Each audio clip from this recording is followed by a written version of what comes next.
Hey, what's up? This is Joe. This video is going to take you on a breakdown of some of the gear that I use for long-term life on the road.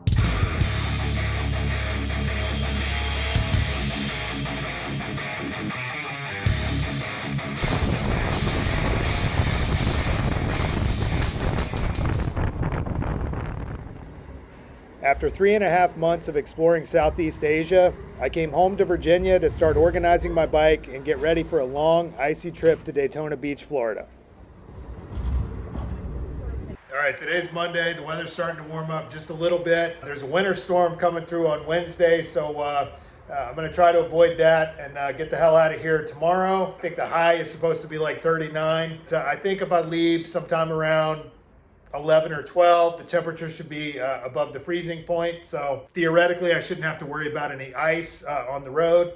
I have gone down before in the past, hit a patch of black ice, couldn't see it at all, was riding at night. So I'm determined not to let that happen again.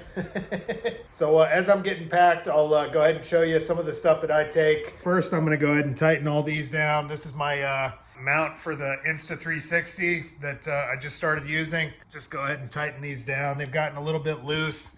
The bike's been stored in this garage for the last 3.5 months, and my tires were a little bit low on pressure, nothing crazy. 6 pounds down, not unusual at all with the temper differential and all that. Other than that, check the oil, check the chain slack, check the basic stuff. This is a waterproof roll bag that I use from the Oxford company. I'm not sponsored by them, but I probably should be. So, I just like it because it's got plastic hardware at the bottom, so it's not going to scratch anything. And I just use a setup with a bunch of these rock straps, which are the best thing in the world, and just kind of strap it on there nice and secure. It's got a little bit of flex to it.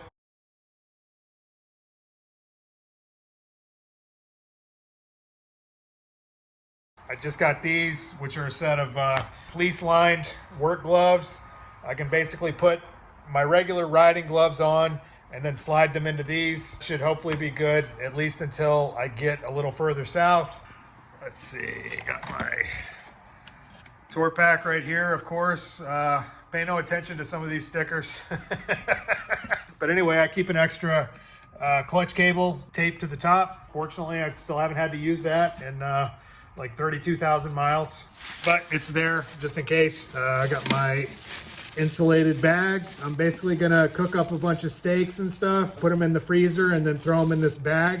And that way I've got a couple days worth of food that I can kind of take with me and not have to really worry about doing too much cooking or going to the grocery store or that kind of thing. Laundry pouches, you know, those are the most convenient thing to carry. You know, you don't have to worry about a container of liquid detergent opening up. Let's see, of course, I got the frunk on this thing. I got tools in here, rags. I got my thermocell, which obviously I'm not gonna need for a while. More tools, tent stakes. Keep heavy stuff in here because it's more or less aligned with the center of the bike. So I got a gallon of water that'll fit right in there. And man, I just don't know how I ever lived without this frunk. This is all my camping gear. It looks like a lot of stuff. Unfortunately, every single one of these pieces is absolutely essential for me. Basically, this is a little foam pad that I put down. I got a self-inflating pad that I put on top of the foam pad. Having this little foam pad just makes a world of difference towards the life of these air pads. I've been through maybe a half a dozen or so air pads over the years. They're always gonna leak. If you set them down directly on the ground, even if it's relatively level, there's always some kind of a thorn or something that comes up through the tent and punctures those. But from having this, it just goes a long way towards making sure this thing holds up. And if it does go flat, at least I've got something. This is my chair. Can't live without this. Again, I contacted this company, Helinox. They make some of the best cots and chairs of anybody else. And they gave me a polite no thanks. So, so it looks like I have to just keep spending ridiculous money on this stuff, which is not very often because it pretty much lasts forever. I've had this little chair for, you know, almost 6 years probably. I got a couple of tarps, one for under the tent and one for over top of the tent for rain. And of course I got my tent right there. $80 green, which sort of blends in with the surrounding environment. It's a lot of stuff for especially for this bike. A 750 ends up being severely overloaded every time. Like I say, for a lot of reasons, I just absolutely love this bike. Fingers crossed that this cam chain tensioner that I put in there before I left for Southeast Asia holds up. You know, I did it as close to the letter of the manual as possible. So if you believe in prayer, please say a little prayer for me. This was a set of GV side cases that I picked up. I found some guy selling them online, a couple $100, something like that. I did need to purchase these inner bags just to kind of keep everything organized. Otherwise, this would have just been a total nightmare without these bags to sort of keep everything from falling out every time you open up the side case. This is just my feeble attempt at carrying the absolute bare minimum of stuff. Basically, I got a couple of things of beef jerky, some greens powder. When I'm in the US, typically I do a lot of pretty much a high protein, low carbohydrate diet, and sometimes it's hard to get enough vegetables. This is some kinesiology tape. I like to tape up my knees. Sometimes my knees bother me at work when I'm riding for a long time. It's one of the downsides about this bike is that the knees are kind of crooked in, sort of like this, at that kind of an angle. I wish they were more kind of straight up and down.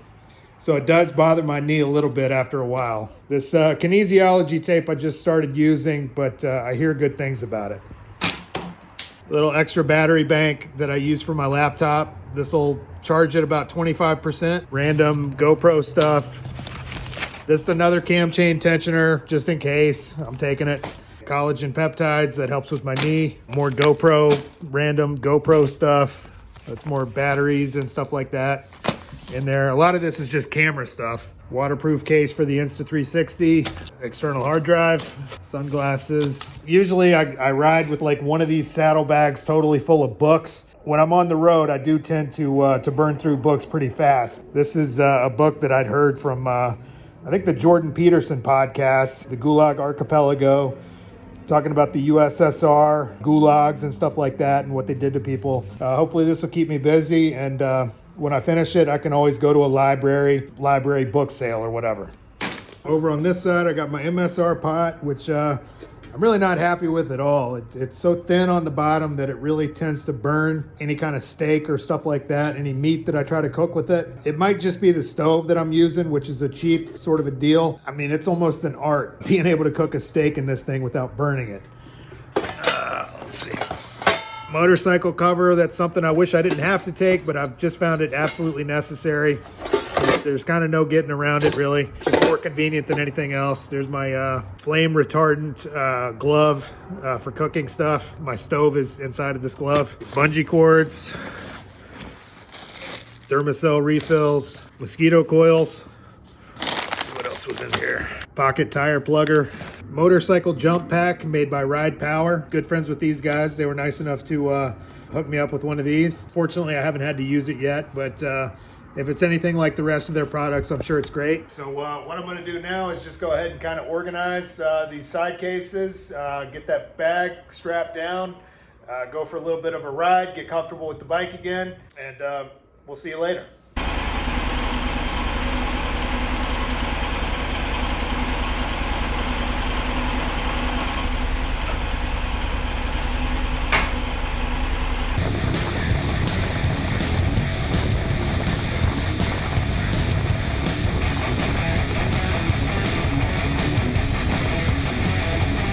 All right, just getting back from a little bit of a warm-up run. Got the bike more or less completely packed up, just getting a feel for the weight of it again. It's obviously for most of the last 3.5 months, I've been on little scooters and dirt bikes and stuff like that. It was a little awkward right at first, but I got back in the swing of it pretty quick. I'm glad that I took that practice run though, because I realized up here was absolutely freezing cold. So I stopped at the mall and picked up this balaclava for $6.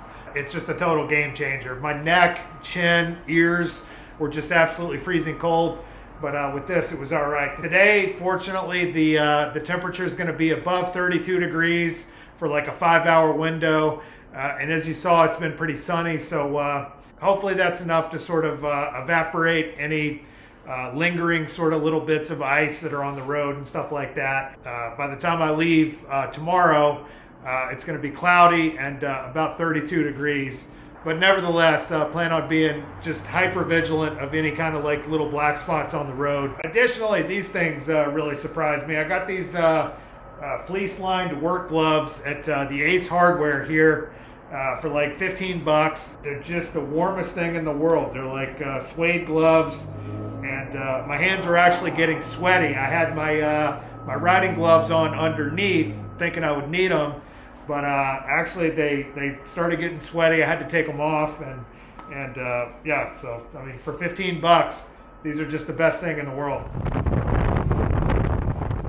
At around 10:30 a.m. on Tuesday, I started up the bike and began the long journey to Florida. So I hope you got some useful information out of that gear video. Just a quick reminder, if you enjoyed this video, please hit like and subscribe. And as usual, I've included an optional donate link in the drop box for anybody that might like to contribute to this project. Otherwise, thanks for watching, and we'll see you on the road.